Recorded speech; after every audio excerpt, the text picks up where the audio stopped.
అందరికీ నమస్కారం. రాజబాబు గారి 68వ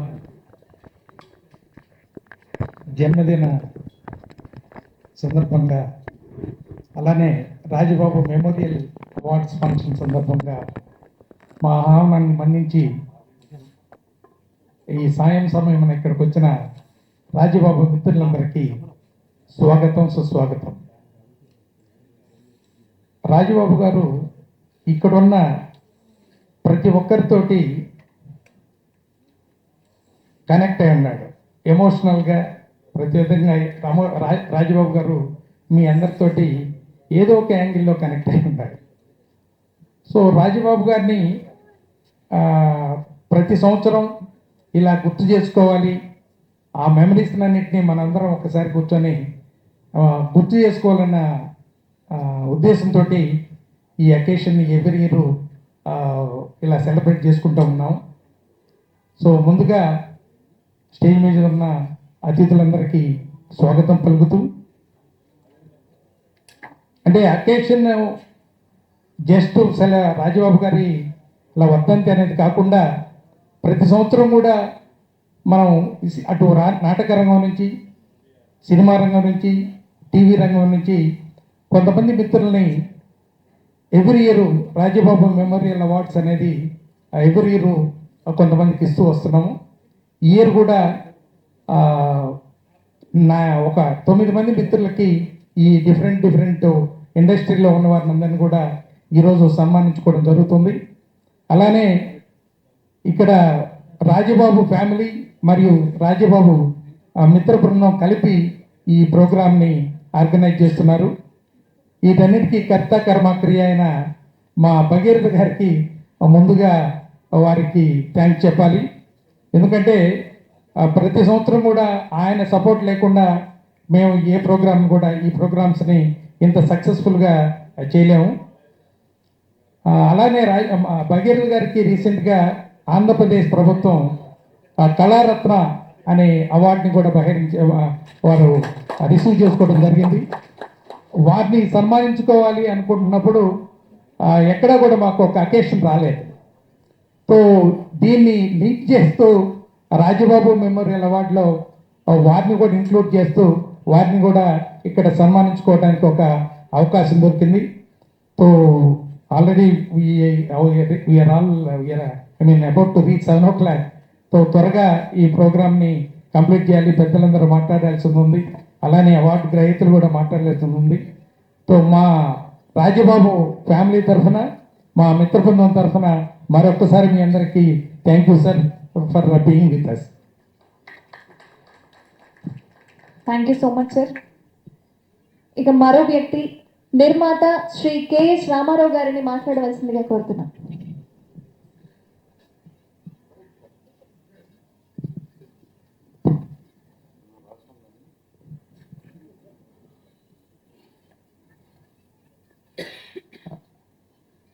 రాజబాబు గారి 68వ సంస్మరణ జన్మదినోత్సవ సభ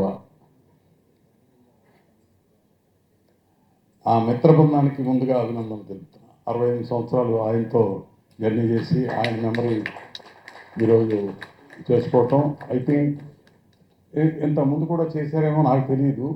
భగీరథ గారు రమ్మనగానే క్షణంగా వచ్చేసాం. మా కమిటీ సభ్యులు అందరూ ఇక్కడే ఉన్నారు.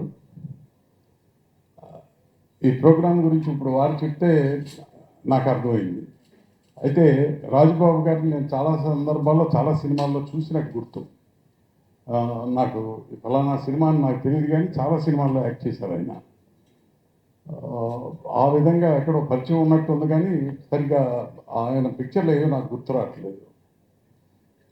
ఏదేమైనా గవర్నమెంట్ 15 సంవత్సరాలు పడుతుంది అవార్డు ఇవ్వటానికి, ఏ గవర్నమెంట్ అయినా, ఆంధ్రప్రదేశ్ గవర్నమెంట్ అయినా, తెలంగాణ గవర్నమెంట్ అయినా.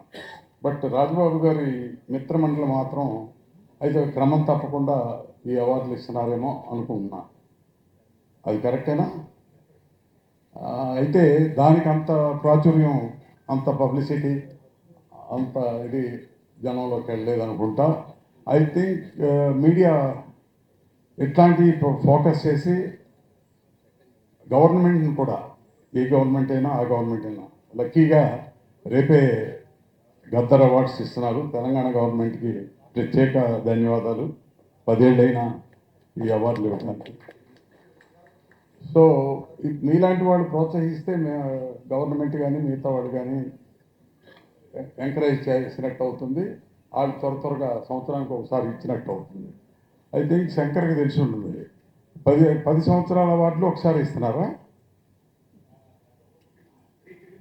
అదే మీకు అర్థం కావట్లేదు, మాకు అర్థం కావట్లేదు ఏం చేస్తున్నారు, అదే అర్థమైంది. సో ఈ రకంగా ఉంది ప్రస్తుతం. మీ అవార్డులు అట్లా కాకుండా ప్రత్యేకంగా మీ మిత్రుడిని గుర్తు తెచ్చుకుని చక్కగా నిర్వహించటం, దానికి అన్ఎక్స్పెక్టెడ్గా మమ్మల్ని ఇక్కడ ఎఫ్ఎంసీసీలో మేము ఊరికే దొరుకుతామని మమ్మల్ని మా మిత్రుడు భగీరథ్ గారు మమ్మల్ని ముఖ్య అతిథిగా పిలవటం అలా కాదు. మంచి ఆయన రాజబాబు గారు చాలా పిక్చర్ చేసి ఉంటారు, చాలా పిక్చర్లో హీరోలు కూడా ఉండి ఉంటారు. అట్లాంటి వాళ్ళందరినీ తీసుకొచ్చి ఇట్లాంటి కార్యక్రమాన్ని ముందుకు తీసుకెళ్తే ఈ అవార్డులకి సార్థకత దొరుకుతుంది. ఇక ముందు నుంచి ఈ అవార్డులు ఇంకా పెద్ద ఎత్తున చేస్తారని నమ్ముతూ ఆ మిత్రమండలికి మరోసారి అభినందనలు తెలుపుతున్నాను. Thank you.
వేదిక మీద ఉన్న నాకు డైరెక్టర్గా పునర్జన్మ ఇచ్చిన కెఎస్ రామారావు గారికి, అలాగే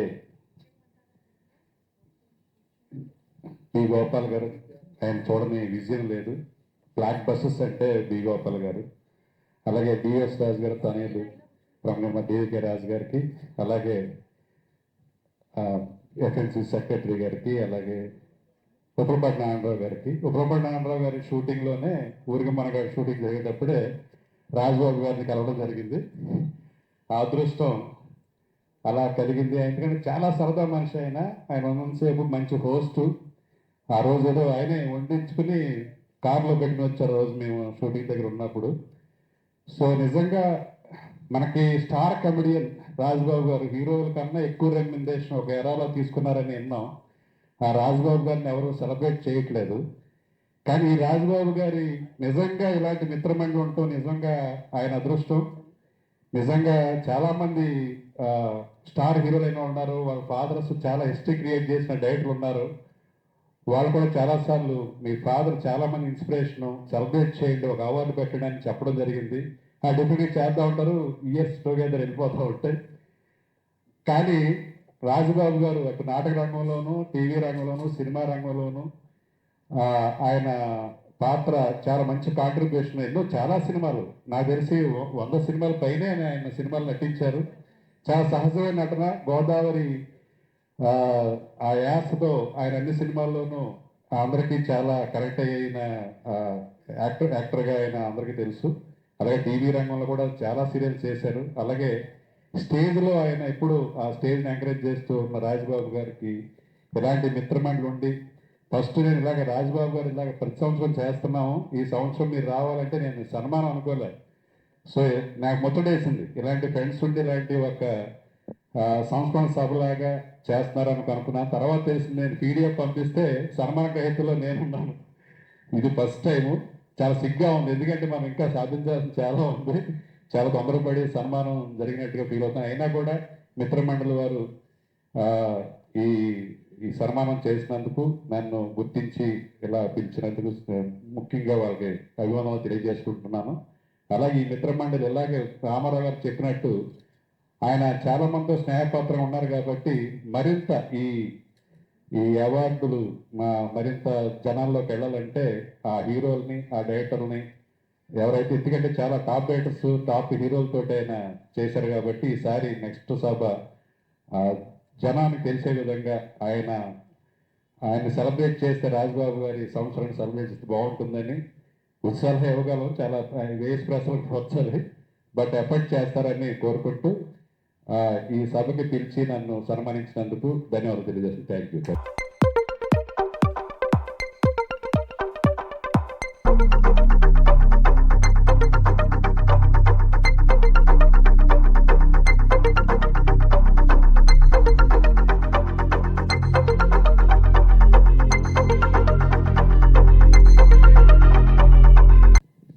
సభకి నమస్కారం. రాజుబాబు గారితో నాకు పరిచయం లేదు. ఆయన సినిమాలు చూశాను. ఫోన్లో ఒకసారి నాతో ఆయన మాట్లాడారు. ఊరుమ్మడి బతుకులు అనే నాటకం వేస్తూ ఆయన నా నెంబర్ ఎలాగో పట్టుకుని కాల్ చేశారు.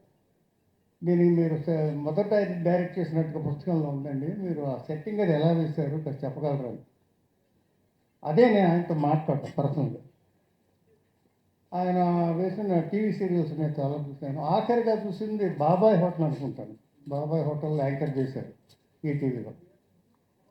ఆయన స్టేజ్ మీద ఎలా ఉన్నారో నాకు తెలియదు, కానీ ఆయన సినిమాల్లోనూ స్క్రీన్ ప్రెజెన్స్ ఎక్కువగా ఉంటుంది ఆయనలో, నేను గమనించింది. డైలాగ్ చెప్పే పద్ధతి కానీ అపియరెన్స్ కానీ మంచి ఫోటోజెనిక్ మొహం. ఆయన త్వరగా వెళ్ళిపోవటం మా దురదృష్టం.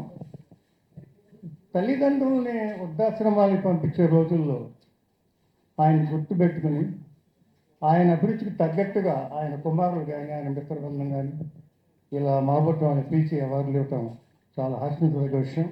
అందుకు వాళ్ళు నా థ్యాంక్స్, ధన్యవాదాలు ముందు ఆ పిల్లలకి చెప్పాలి. ఆ రమేష్ నాయుడు గారికి చౌదరి గారు వాళ్ళకి చెప్పాలి. మనం చూస్తూనే ఉన్నాం రోజు పేపర్లో తల్లిదండ్రులు చంపేయటము, వెళ్ళగొట్టడము, ఆ వృద్ధాశ్రమాలకు పంపటం. ఎవరండి ఈ రోజుల్లో తల్లి పోయిన వాళ్ళు గుర్తుపెట్టుకొని వాళ్ళ పేరుతో అవార్డులు పెట్టి మాబొట్టం అని పిలిచి ఇచ్చేది ఎవరండి? అందుకు మీకు ధన్యవాదాలు రమేష్, మీకు మీ బ్రదర్కి, మీ కుటుంబ ప్రజలకి. ఈ కార్యక్రమం ముందు ముందు ఎలాగ జరుగుతుందని ఆయన పేరు ఇంకా బాగా మీరు నిలబడతారని ఆశిస్తూ ఇవాళ నాకు అవార్డు ఇచ్చినందుకు ధన్యవాదాలు చెబుతూ సెలవు తీసుకున్నాను. నమస్కారం.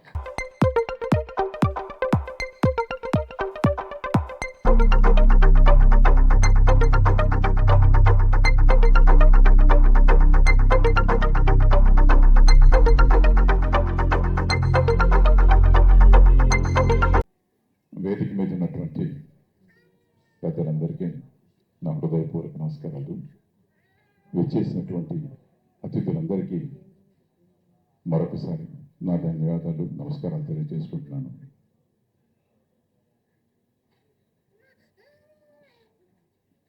రాజబాబు మంచికి నిదర్శనం, స్నేహానికి అతి ముఖ్యమైనటువంటి వ్యక్తి. ఆయనతో కలిసి చాలా సీరియల్స్ చేయడం, ఎన్నో వందల ఎపిసోడ్స్ కలిసి పనిచేయడం జరిగింది. సో ఎంత సరదా అయినటువంటి మనిషి అంటే మాటల్లో చెప్పలేను. ఎన్ని మాటలు చెప్పినా కూడా ఆయన వినయానికి, ఆయన యొక్క స్నేహశీలతకి తక్కువే అవుతుంది. ఎంత సరదా మనిషి, ఎంత సరదా మనిషి. కానీ చూడటానికి నాకంటే పెద్దవాళ్ళగా కనిపిస్తున్నా ఇప్పుడు తెలిసింది నేనే ఒక రకంగా పెద్దవాడినేమో. కానీ నన్ను చాలా ప్రేమగా అన్న అన్న అని పిలుస్తూ ఉండేవాడు. షూటింగ్లో ఆయన ఉంటే చాలా సరదా, నవ్వులే నవ్వులు, రాజబాబు నవ్వులు. అంటే సినీ పరిశ్రమలో రాజబాబు నవ్వులు అందరం చూసాము. Definition for laughter or smile అంటేనే రాజబాబు, ఏది సినీ పరిశ్రమలో. కానీ నాకు ఆ రాజబాబుతో నటించేటటువంటి అవకాశం దొరకలేదు. కానీ ఈ నవ్వుల రాజబాబుతో నటించే అవకాశం మాత్రం దొరికింది. మా మిత్ర మండలి చేస్తున్నటువంటి ఈ కార్యక్రమంలో భాగంగా నన్ను సత్కరించడం అనేటటువంటిది నా అదృష్టంగా భావిస్తున్నాను. అయితే పెద్దల ముందు తీసుకోవడం అంటే కొంచెం సంకేసింది. ఎందుకంటే నాకు అంత పొజిషన్ ఉందా, ఇంత ఆ, ఆతిథ్యానికి అయితేనేమి, ఇంత సత్కారానికి ఎంతవరకు నేను సబబో నాకు తెలియదు. కానీ ఏదేమైనా మా గోపాలన్నయ్య, మా రామారావు అన్నయ్య, ఇలాంటి మన నారాయణరావు అన్నయ్య మాత్రం ఈ స్టేజ్ మీద ఉన్నటువంటి అవకాశం దొరికింది కనుక ఒక రకమైనటువంటి ఆనందమే. సో గోపాల్ అన్నయ్యతో వర్క్ చేసేటటువంటి అవకాశం తక్కువైనా ఒకే ఒక్క డైలాగ్తో ఆంధ్ర జనానికి నన్ను మరింత చేరువ చేశారు. ఇంద్రాలో మీ అందరూ తెలుసు కదా, ఇంద్రన్న అని అరిచినటువంటి ఒక అరుపే నన్ను చాలా దగ్గర తీసుకెళ్ళింది. ఒక్క అరుపుతోనే నన్ను ఆంధ్ర జనానికి చాలా దగ్గర చేశారు ఆయన. సో అలాంటి వారి ముందు ఆ, చిన్న సత్కారం తీసుకోవడం నా అదృష్టంగా భావిస్తున్నాను. ఇక్కడ ఎదురుగా చేరే ఈ అన్నయ్యను పొగడం సబబో లేదో నాకు తెలియదు, కానీ సినీ పరిశ్రమలో నాకు ఇష్టమైన వ్యక్తుల దగ్గరికి చేరువ కాలైనటువంటి సందర్భాలు ఉన్నాయి. అది రెస్పెక్ట్ అంటామో, భయం అంటామో. అవి ముఖ్యంగా చెప్పుకోదగినటువంటి విషయం ఏంటంటే రాఘవేంద్రరావు అన్నయ్య దగ్గర ఆయన అంటే నాకు విపరీతమైన గౌరవం. కానీ ఏ రోజు దగ్గరికి వెళ్ళాలంటే ఒక చిన్న భయం ఉండేది. ఆయన అక్కడ ఉంటే తెలిపేవాడిని. తెలియనటువంటి వాళ్ళు ఏమనుకుంటారంటే నా face is the index of the mind అంటారు. కానీ బట్ నా విషయంలో మాత్రం face is not the index of the mind. నన్ను చూడగానే చాలా గర్విష్టిగానో, అహంభావిగానో, ఓహో వెనక ఒక శ్రీచక్రం ఉంటుంది కదా, మెగా అనేది ఒకటి ఉంది కదా, దానివల్ల కొంచెం టిక్కమో లేకపోతే కొంచెం అహమ్యమో అనేటువంటి భావన కలుగుతుంది. కానీ నాకేమో అంటే భగవంతుడు నాకు షయ్యను, ఒక చిన్న భీతి, పెద్దల పట్ల రెస్పెక్ట్ అనేటటువంటి దానివల్ల మనుషులకు చేరువగాలేకపోయాను. అదే నా ఇండస్ట్రీలో నా ఫెయిల్యూర్కి ఒక విధంగా కారణం. సినీ పరిశ్రమ సంగతి చెప్తాను, టీవీ కాదు. సినీ పరిశ్రమలో పెద్దవాళ్ళ పట్ల ఒక చిన్న భయం ఉండేది, దగ్గరికి వెళ్ళలేనటువంటి భయం. ఎందుకు చెప్తున్నానంటే ఇలాంటి లోపాలు ఎవరికైనా ఉంటే సరి చేసుకుంటారని ఉద్దేశంతో చెప్పడమే. సో రాఘవేంద్రరావు గారిని అలా చూడగానే భయం వేసి ఇట్లా, ఇంక్లూడింగ్ మా నాగబాబు పక్కన ఉన్నా కూడా మీరు నాగబాబు అని చెప్పి నేను తప్పించుకొని తిరిగేవాడిని. ఎందుకంటే ఒక భయం, ఏదో తెలియని భయం. కానీ అమిత రెస్పెక్ట్ ఉండేది ఆయన అంటే. ఎందుకంటే they are the definition for behaviour. Success ఎంత సక్సెస్ వచ్చినా కానీ మనము దాన్ని దగ్గర తీసుకోకూడదు అనేటటువంటి దానికి ఎగ్జాంపుల్సే ఒక రాఘవేంద్రరావు గారు. సో ఇంకా ఆయన శిష్యుల్లో ఉన్నటువంటి వాళ్ళంతా కూడా అదే స్కూల్ ఫాలో అయినటువంటి వాళ్ళే. సక్సెస్ అనే దానికి డెఫినేషనే మన గోపాల్ అన్నయ్య గారు, ఇట్లాంటి వాళ్ళంతా కూడా ఎలా ఉండాలి, సక్సెస్ని ఎలా జీర్ణించుకోవాలనేటువంటి విషయాలు వీళ్ళ దగ్గర నేర్చుకోవాలి. సో వాళ్ళని చూసే మేము కూడా చిన్న చిన్న అడుగులు వేస్తూ వస్తున్నాము. సో లాస్ట్గా చాలా కాలం తర్వాత ఒకసారి రిస్క్ చేద్దాం అని అనిపించింది. ఒకసారి ఈ మన చిత్రమందిర షూటింగ్ జరుగుతుంటే అక్కడికి రాఘవేంద్ర గారు వచ్చారు. ఆయన అది చూడగానే నాకు కాళ్ళు వణికేది. సరే ప్రతిసారి ఎంతకాలం హౌలా ఈ బలహీనతో మనం ఎందుకు ఉండాలి అని చెప్పి దగ్గరికి వెళ్ళి కాళ్ళకి నమస్కారం చేశారు. ఏమయ్యా ఎక్కడ చూస్తాను నువ్వేనా, ప్రతి సీరియల్ నువ్వే కనబడుతున్నావు అని అన్నారు. అంటే is watching each and every serial.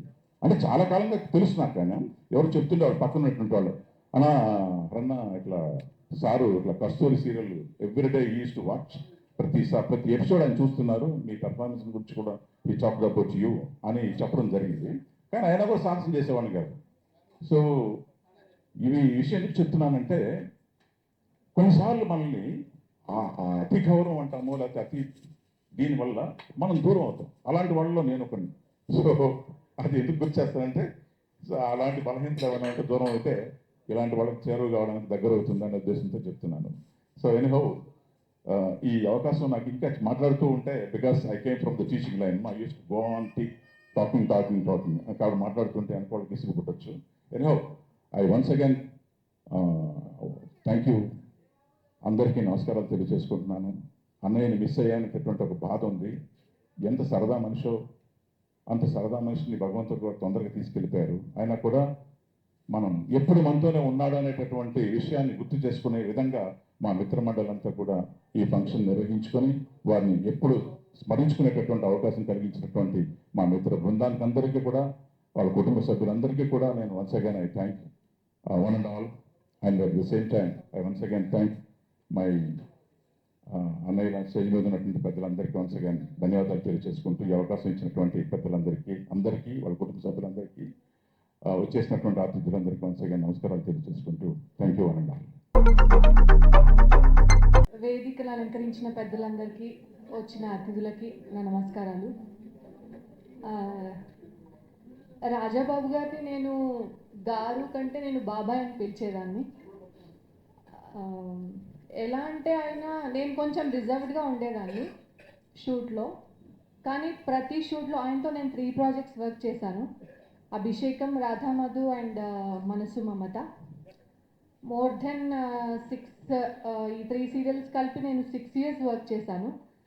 నేను ఎప్పుడు రిజర్వ్డ్గా ఉన్నా ఆయనే వచ్చి నన్ను పలకరించి, ఎందుకు అలా రిజర్వ్డ్గా ఉంటావు, చాలా సరదాగా ఉండాలి, నీ ఏజ్కి అలా ఉండకూడదు, అలా నాతోనే అనే కాదు అందరితో సరదాగా ఉండేవాళ్ళు. ఇప్పుడు పెద్దలు చెప్పినట్టు ఎప్పుడు నవ్విస్తూనే ఉండేవాళ్ళు, ఇది మాత్రం సత్యం. నాకు లైఫ్లో కూడా చాలా గైడెన్స్ ఇచ్చేవాళ్ళు. నేను కూచిపూడి డాన్సర్ని. డాన్స్ విషయంలో కూడా ఎందుకు ఒక కళ వచ్చినప్పుడు దాన్ని కంటిన్యూ చేయాలి, లైఫ్లో ఇలా ఉండాలి, అన్నీ నాకు చాలా గైడెన్స్ ఇచ్చేవాళ్ళు. నేను ఒకటే చెప్పగలను, మిస్ యూ బాబాయ్. And thank you so much. ఈ అవార్డు ఇంత పెద్దవాళ్లతో అందుకున్నందుకు, పెద్దలతో సహా నేను తీసుకున్నందుకు, నేను చాలా చిన్నదాన్ని అనుభవంలో కానీ ఏజ్లో కానీ. చాలా థ్యాంక్ యూ. కుటుంబ సభ్యులందరికీ కూడా చాలా thank you. And once again miss you బాబాయ్. Thank you.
కార్యక్రమానికి వచ్చిన మీ అందరికీ కృతజ్ఞతలు తెలియజేస్తున్నాను.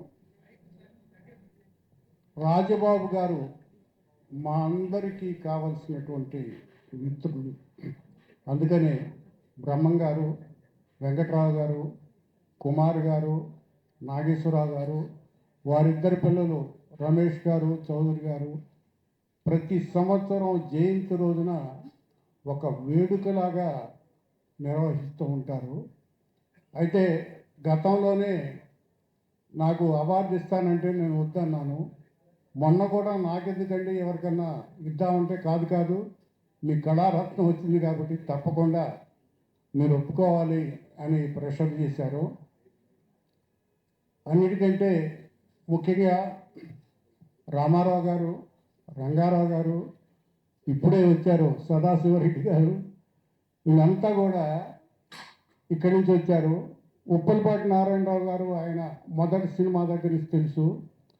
ఇక గోపాల్ గారు అయితే కుటుంబ సభ్యుడే. ఇక మా చిన్నబాబు గారు, చిన్నబాబు గారిని చూస్తే డివిఎస్ రాజు గారిని చూసినట్టే ఉంటుంది మాకు. గుమ్మడి గోపాలకృష్ణ గారు నాకు చాలా కాలం నుంచి స్నేహితుడు. మేమంతా కలిసి ఎన్టీఆర్ కమిటీలో పనిచేసాం. ఇట్లా ఉందంటే న్యాయంగా ఈ రోజున మా ఎన్టీఆర్ కమిటీ చైర్మన్ జనార్దన్ గారు ఉండాలి. ఆయన ఆస్ట్రేలియా పర్యటనలో ఉన్నారు. అందుకని గోపాలకృష్ణ గారు ఇప్పుడు క్షణం తీరిక లేనంత పనుల్లో ఉన్నారు. చంద్రబాబు గారుకి అంత నమ్మకమైనటువంటి మనిషి గోపాలకృష్ణ గారు. అయినా కూడా గోపాలకృష్ణ గారు మీరు రావాలి అని కొంచెం ఆత్మీయంగా ప్రెషర్ పెట్టాను. వారు వచ్చారు.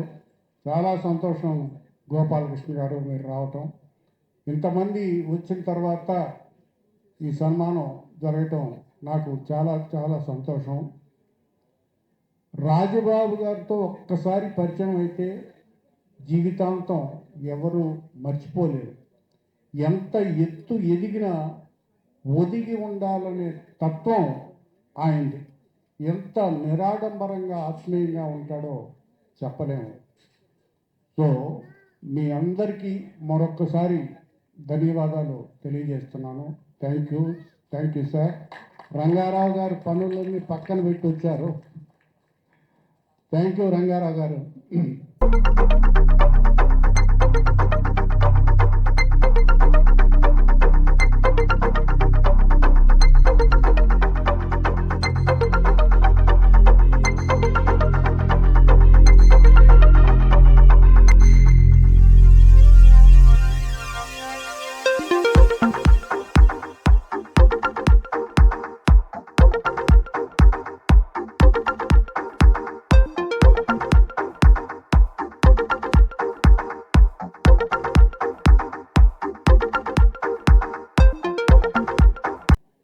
ఓం నమో నారాయణాయ.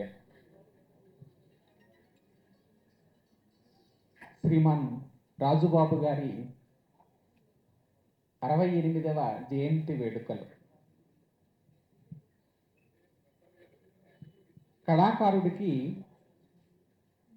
కళాకారుడంటే చిరంజీవి. వారు ఎప్పుడూ కూడా ప్రజల హృదయాలలో మమేకమై వారి తరంలో ఒక స్ఫూర్తిని నింపటమే కాదు, రాబోయే తరాలకు కూడా స్ఫూర్తిని అందిస్తూ ఉంటారు.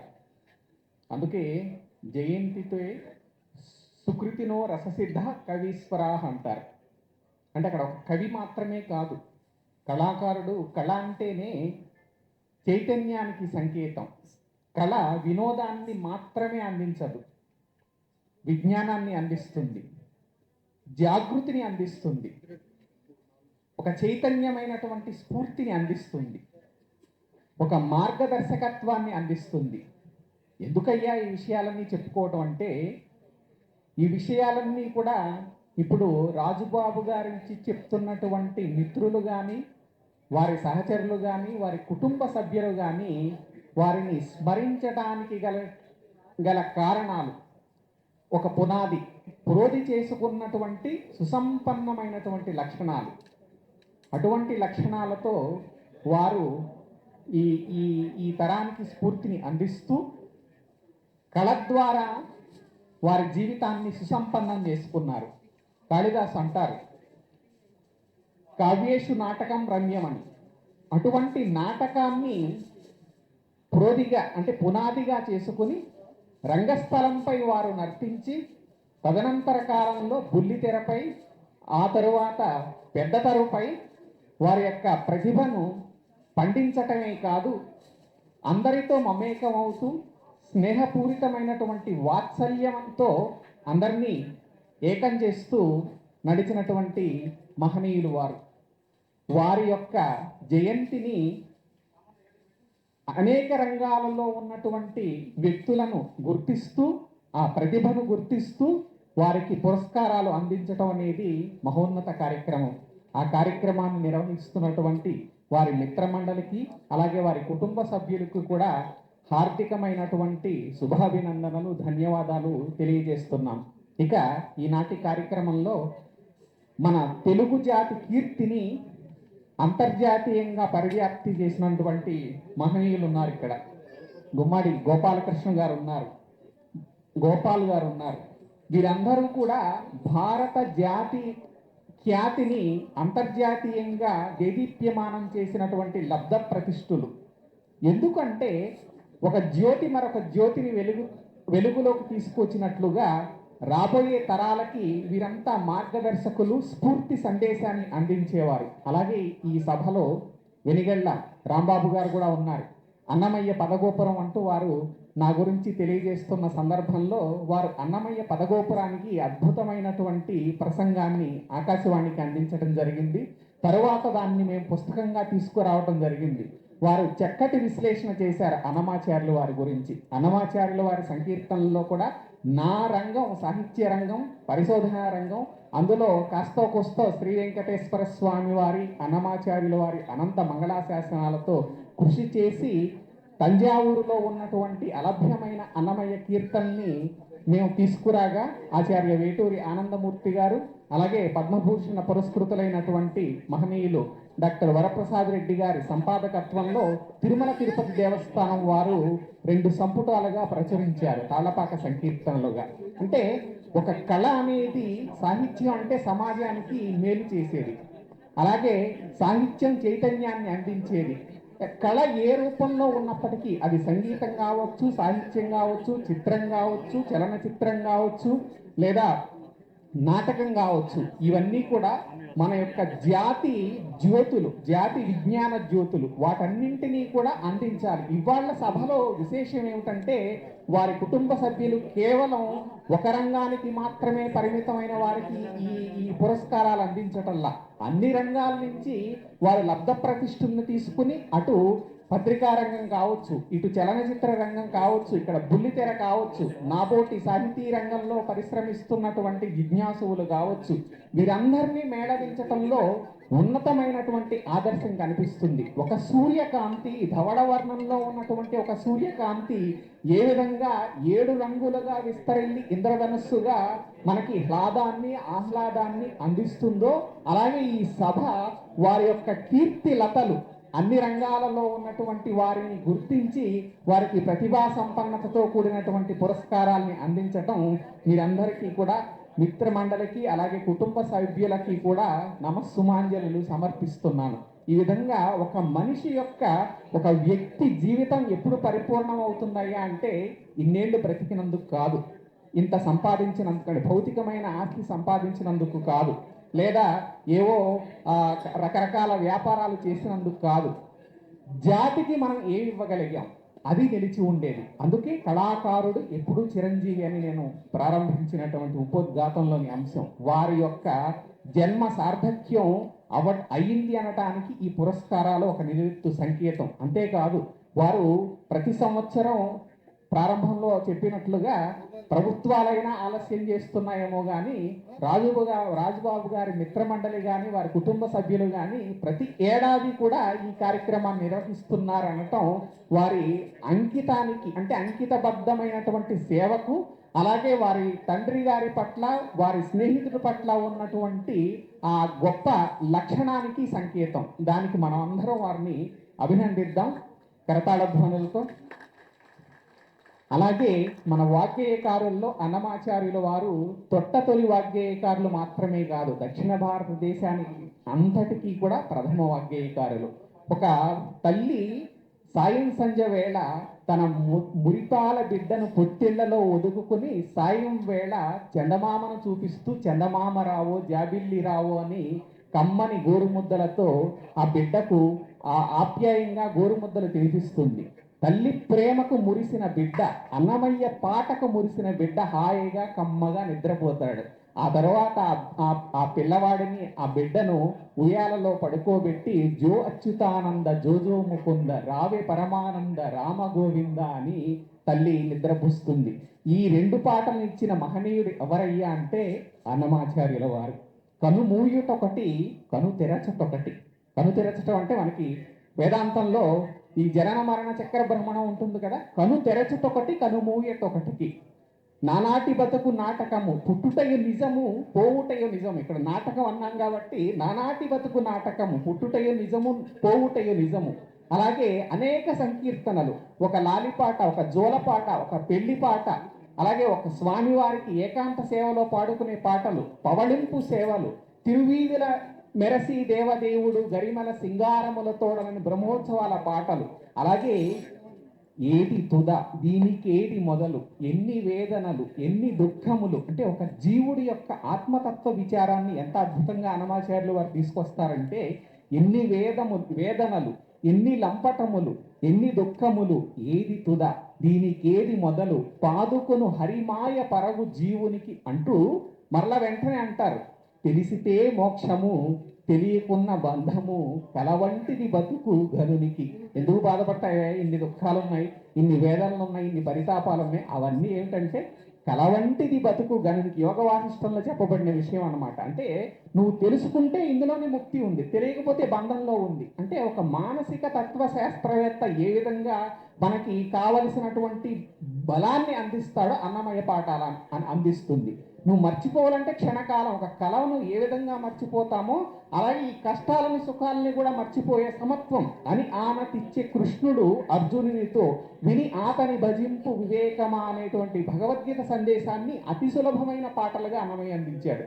ఏమిటయ్యా ఇందులోని మర్మం అంటే, వేదంబులు పౌరాణిక వాదంబులు వరకవిత్వ వాణీ వీణానాదంబులు కృత సృజనాహ్లాదంబులు తాళ్లపాక అన్నయ్య పదములు అంటారు. అలాగే శృతులై శాస్త్రములై పురాణ కథలై సుజ్ఞాన సారంబులై యతి లోకాగమ వీధులై వివిధ మంత్రార్థంబులై నీతులై కృతులై వెంకట శైల వల్లభ రతిక్రీడా రహస్యంబులై తాళులపాక అన్నయ్య వచోనూత్న క్రియల్ చెన్నగున్ అని అద్భుతంగా అన్నమాచార్యులు వారి పాటల్ని వర్ణిస్తారు. ఇందులో విశేషం ఏమిటంటే, వేదాలలో ఉన్న సారాన్ని అంతటినీ కూడా, ఉపనిషత్తుల్లో ఉన్నటువంటి జ్ఞాన సందేశాన్ని అంతటినీ కూడా అలతి అలతి అలతి అచ్చ తెలుగు పాటలలో అందించినటువంటి ఘనుడు అన్నమయ్య. ప్రబంధ సాహిత్యం కృష్ణదేవరాయల కాలంలో విస్తరిల్లుతుంది. ఆ ప్రబంధ సాహిత్యాన్ని విడిచిపెట్టి రాజాస్థానాల్ని కాదని దేవస్థానాన్ని నమ్మి ప్రజలే ప్రభువులని ప్రజలతో మమేకమైనటువంటి ప్రజాకవి అన్నమయ్య. పాటకున్న గొప్పతనం, ఆ పాట సాహిత్యానికి ఆలంబన, ఆ పాట ఇవాళ సినిమాకి ఆలంబన. ఇటువంటి గొప్ప దార్శనికమైనటువంటి అన్నమయ్యను పట్టుకుని పరిశోధనలో బుడిబుడి అడుగులు వేస్తున్న నాకు ఈరోజు రాజుబాబు గారి పురస్కారాన్ని అందించటం మహా అదృష్టంగా భావిస్తూ, ఈ స్ఫూర్తితో మరింత పరిశోధనా రంగంలో ముందుకు వెళతానని మీ అందరికీ విన్నవిస్తూ, మరోసారి మిత్రమండలిని అలాగే కుటుంబ సభ్యులకు కూడా ధన్యవాదాలు, నమస్సులు, కృతజ్ఞతలు సమర్పిస్తూ, మహనీయులు పెద్దలు ఉన్నారు, వారి యొక్క స్ఫూర్తితో తెలుగు జాతి యొక్క ఖ్యాతి అంతర్జాతీయంగా విరాజిల్లుతుందని పోతన గారు భాగవతంలో అంటారు. జ్యోతి స్వరూపం ఆత్మ. ఒక్క భాగవత పద్యాన్ని ఉటంకించుకుని మనం నా ప్రసంగాన్ని పరిసమాప్తి చేస్తాను. భగవంతుడు ఎక్కడుంటాడు, ఎలా ఉంటాడయ్య అంటే, సాకార రూపం ఒకటి, దానిని మించి అందరిలో భగవంతుడు ఉంటాడు. అందుకే అంటాడు అన్నమయ్య, అందరికీ శ్రీహరే అంతరాత్మ కందువగు హీనాధికములు లేవు ఇందు లేవు, కందువగు హీనాధికములు ఇందు లేవు, అందరికీ శ్రీహరే అంతరాత్మ, మెండైన బ్రాహ్మణుడు మెట్టు భూమి ఒకటే, చండాలుడుండేటి సరిభూమి ఒకటే. ఈ పంచభూతాలన్నీ కూడా అందరి పట్ల సమానంగా వ్యవహరిస్తున్నాయి. ఇది కళ అందిస్తున్నటువంటి గొప్ప విషయం. అలాంటి ఏకమైవ అద్వితీయం బ్రహ్మ అని మనకు ఉపనిషత్తు చెప్తుంది. ఆ అద్వితీయమైన బ్రహ్మను బ్రహ్మం ఒక్కటే అని చెప్తాడు. పోతన గారు భాగవతంలో అంటారు, అసలు అన్నిటినీ దాటిపోయి పరబ్రహ్మ స్వరూపం ఎక్కడుంటుంది అంటే, మనం అది చూడగలిగినటువంటి లోచూపు ఉన్నవాడికి అంతటా పరబ్రహ్మ స్వరూపం కనిపిస్తుంది. లోకంబులు లోకేశులు లోకస్తులు తెగిన తుది అలోకంబకు పెంజీకటికి అవ్వల ఎవ్వండేకాకృతి వెలుగు ఆతనినే సేవించేదన్ అని. అంటే అంతా లైవ్ అయిపోయిన తర్వాత భగవంతుడు పరమాత్మతత్వంతో ఎలా ఉంటాయంటే ఒక జ్యోతి స్వరూపంగా ఉంటాడట.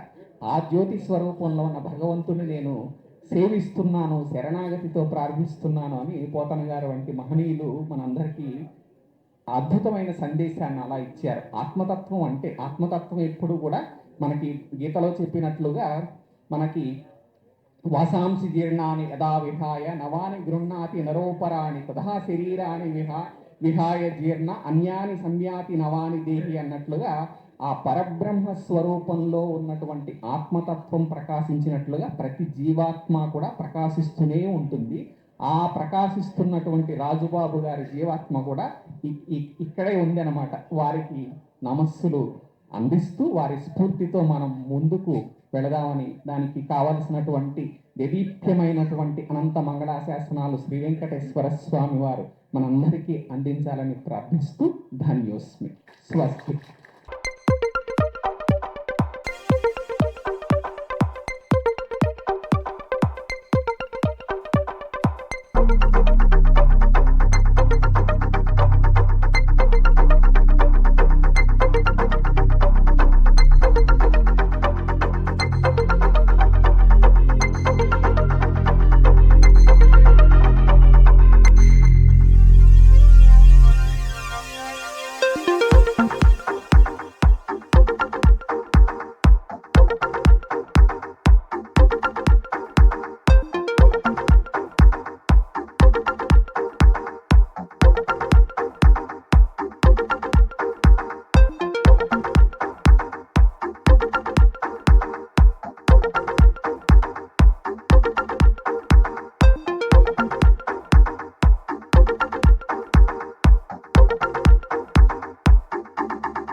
ఈ కార్యక్రమానికి ప్రధాన సారథ్యం వహిస్తూ ఇంత అద్భుతంగా దిగ్విజయంగా ఈ కార్యనిర్వహణ భారాన్ని స్వీకరించినటువంటి మా బ్రహ్మం గారికి, ఎందుకంటే బ్రహ్మం గారు ప్రముఖ విద్యావేత్త, బ్రహ్మం టాలెంట్ స్కూల్ వ్యవస్థాపకులు. మొన్న జరిగినటువంటి పహల్గాం మీద ప్రతి స్పందనగా జరిగిన యుద్ధంలో పాల్గొన్న కొన్ని అస్త్రాలను తయారు చేసినటువంటి ఇంజనీర్లను సృష్టించినటువంటి వారు. ఇస్రోలో, ఇండియన్ ఇన్స్టిట్యూట్ ఆఫ్ సైన్స్లో కూడా సైంటిస్టులుగా పనిచేసినటువంటి శిష్యులు వారి చేతుల మీదుగా తయారైనటువంటి వారు. ఐఐటి రామయ్య గారికి ఆత్మబద్ధమైనటువంటి బ్రహ్మం గారి చేతుల మీదుగా ఈ కార్యక్రమం జరగడం అనేది చాలా శ్రేయస్కరంగా ఉంది. అలాగే నాతో పాటు ఇంతకుముందు అవార్డులు తీసుకున్నటువంటి ప్రముఖులు, దర్శక వీరుడు, స్క్రీన్ ప్లేపై శివతాండవం చేసేటువంటి వీరశంకర్ గారు, ఆచార్య డిఎస్ఎన్ మూర్తి గారు, భగీరథ్ గారు, హరి గారు, అన్నమయ్య పదకోశాన్ని అవపోసన పట్టినటువంటి మా బసవ శంకర్రావు గారు, సాత్విక నడ శిరోమణి రాగిణి గారు, పూర్ణచంద్రరావు గారు, జ్యోతి పూర్ణిమ గారికి నా అభినందనలు, నా అభివందనలు అందిస్తున్నాను. అందరితో పాటు నాకు కూడా రాజాబాబు గారితో ఉన్నటువంటి బంధం ఆత్మీయతకు, అనురాగానికి మించినటువంటి బంధం. ఎందుకంటే నాకే కాదు, మా అమ్మగారికి వారు చాలా సన్నిహితులు. మా అమ్మగారిని పిన్ని అంటూ ఉండేవారు. ఎందుకంటే కాపురాలో మా అమ్మగారు, మా తమ్ముడు వారు ఉన్నప్పుడు వారు దగ్గరలో ఉండేవారు. అమ్మగారు అనేవారు, రాజుబాబు నా పెద్ద కొడుకు, రాంబాబు నా చిన్న కొడుకు అనేవాళ్ళు. ఒకసారి టీవీలో సోమరావు గారి సినిమా వస్తుంటే అప్పుడు వారు వచ్చారు మా ఇంటికి. రాజుబాబు నీదే వస్తున్నాయా పాట అన్నారు. ఏం పాట అనిపిస్తే అనిపిస్తుంది ఇప్పుడు. ఇంతకాలం తర్వాత ఒకసారి గుర్తు తెచ్చుకుంటే నిజంగా ఆ పాట వారి కోసమే అనిపిస్తుంది. మనసున్న మంచోళ్లే మహారాజులు, మమదంటూ లేనోళ్లే నిరుపేదలు, ప్రేమే నిరూపం, త్యాగం నిధర్మం, ఎవరేమి అనుకున్నా నీకేమిలే, రాజువయ్య మహారాజువయ్య అన్నటువంటి పాటను ఇవాళ చదువుతుంటే అది రాజుబాబు గారి బయోపిక్ ఏమో అనిపిస్తుంది. ఒకసారి వారు అన్నారు, అమ్మా గుమ్మడికాయ వడియాలు పట్టడానికి ఎలాంటి గుమ్మడికాయ కావాలి, నా దగ్గర దొరికింది కానీ పనికి వస్తుందో లేదో అంతే. అమ్మగారు అన్నారు, రాజు నీ చెయ్యి పడితే చాలు, అది ఎలాంటి గుమ్మడికాయ అయినా కమ్మగా కరకరలాడుతూ ఉంటుంది పో అన్నారు. అంతటి అనుబంధం ఒక్కసారి వాడితో ఉంటే జీవితంలో మర్చిపోలేనటువంటి బంధం అది. ప్రత్యేకించి 68 అంటే కూడా నాకు ఒక సంఘటన గుర్తొస్తుంది. ఒకసారి వారు నా పక్కన ఉన్నప్పుడు మా బంధువులు ఎవరో 86వ పుట్టినరోజు జరిగింది. త్వరణ రాంబాబు గారు నాది షష్ఠి పూర్తిగానే మీరు రావాలని అన్నారు. షష్ఠి పూర్తి చాలా ఎర్లీ అయింది, అప్పుడే కాదు 86వ సంవత్సరం మీ పుట్టినరోజు నేను తప్పకుండా వస్తాను అంటే, అమ్మ బాబాయ్ 86 దాకా ఉండాలా, మీరు అది తిరిగేస్తే 68కి వచ్చినా సంతోషమే అన్నారు.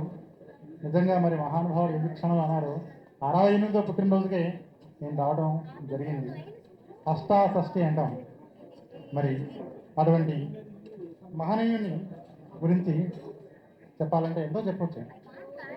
వారు నేను రాసినటువంటి చిరునవ్వులతో బ్రతకాలి, చిరంజీవిగా బ్రతకాలి ఆ పాట విని ఒకసారి ఇవాళ 10 సార్లు విన్నానండి, రేపు మిమ్మల్ని ఒకసారి కౌగిలించుకోవాలి అని చెప్పి మనస్ఫూర్తిగా కౌగిలించుకున్నారు. ఎందుకు మరి ఆ పాట. అలాగే తెలుగువారి పెళ్ళి ఇలవైకుంఠమే మళ్ళీ ఆ పాట చూసి మా అబ్బాయి కానీ మా అమ్మాయి మా పిల్లలకు పెళ్ళిళ్ళకి ఈ పాట పెట్టుకోవాలని అన్నారు. మరి ఎంత జరిగిందో నాకైతే తెలియదు. ఆ మహానుభావుడి గురించి నా స్పందన.